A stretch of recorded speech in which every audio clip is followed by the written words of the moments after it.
You've heard the reports. The globe's warming. It's our fault, and the consequences will be terrible. Some say the debate is over. But is that true? The world is heating up fast, and we have ourselves to blame. Global warming is real, and we humans are almost certainly the cause.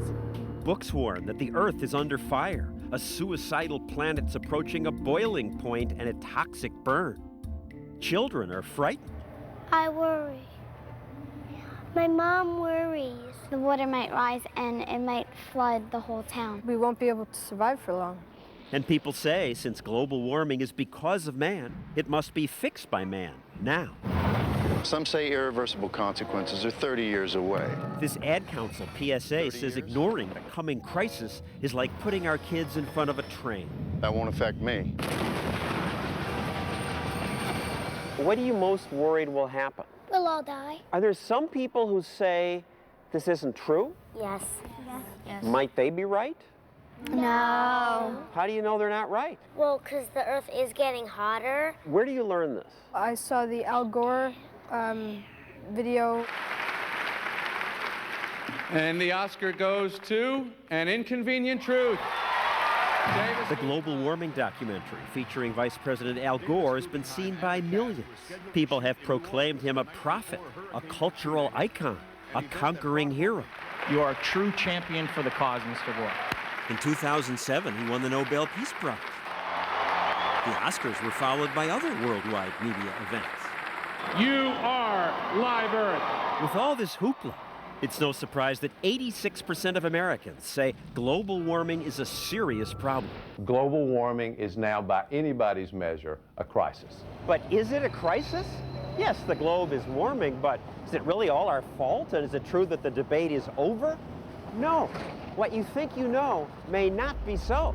For example, in An Inconvenient Truth, Gore says if we allow the globe to warm, terrible things will happen, and Sea level worldwide would go up 20 feet.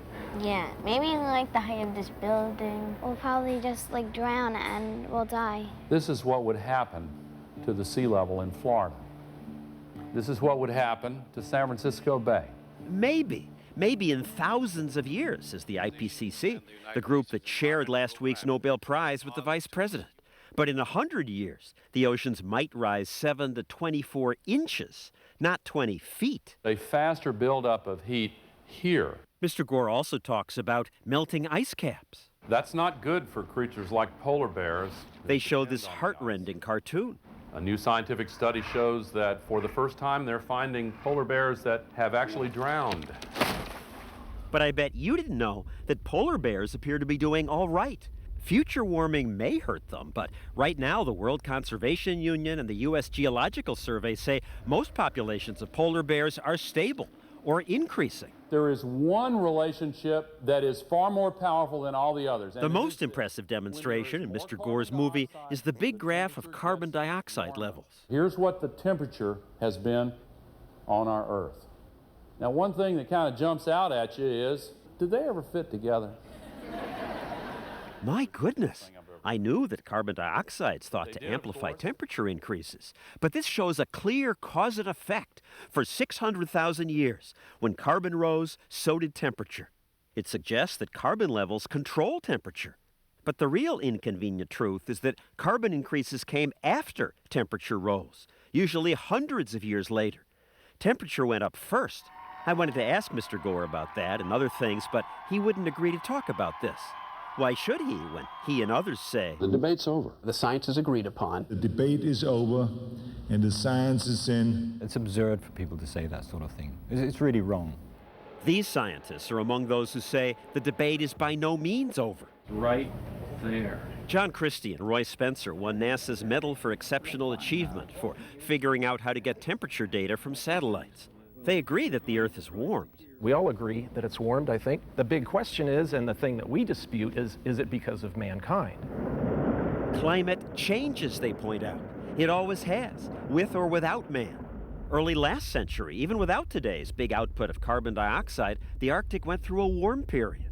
The media fretted about that then, too. And Greenland's temperatures rose 50% faster in the 1920s than they're rising now. Some scientists say the warming may be caused by changes in the sun, or ocean currents, or changes in cloud cover. Or other things we don't understand. The debate is not over. And anyway, who's to say that yesterday's temperature was the perfect one? If temperatures keep rising now, these scientists say we don't know that that will be all bad. The fact is, when the climate changes, there are gains and there are losses. But Tim Ball, who studies the history of climate change, points out that all we hear about is the bad news from the IPCC, that massive group of global warming scientists. 1,000 scientists. 2,000 scientists. 2,500 scientists say the globe is getting warmer and we are to blame. There's the most unmitigated rubbish talked about. Paul Reiter of the Pasteur Institute and John Christie say they were members of the IPCC.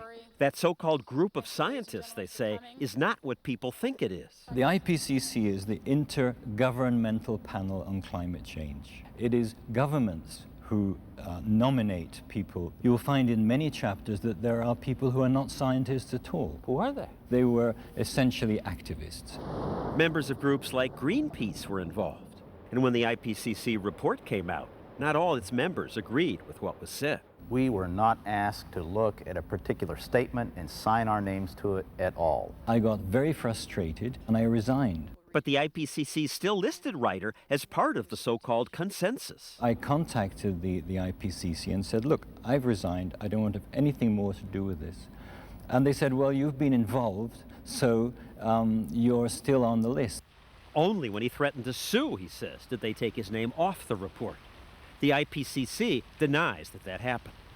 Today, scientists like these are often smeared as deniers. We have Holocaust deniers, we have climate change deniers, and to be honest, I don't think there's a great deal of difference. Deniers are confusing the issue and delaying solutions. Often they're accused of being purchased by a well-funded denial machine. These corporate toadies lying to you and telling you that global warming doesn't exist. Good morning. The illusion of a debate has been purchased with millions of dollars a year. Aren't you guys all on the take? I wish I was. I wouldn't be driving a 1992 car and living in a leaky apartment. These scientists all say they don't get any money from business, yet some have been threatened. One email said, "You will not live long enough to see global warming." And even more direct than that. We stick our necks out. We do get hurt. Is this what the global warming debate has come to? One side saying, shut up, dissent must not be heard. The truth is that while everyone agrees the Earth is warmed, lots of good scientists don't agree that it's mostly our fault and don't agree that it's going to be a catastrophe. So when the Nobel Prize winner says, The debate's over. The debate's over. I say, give me a break.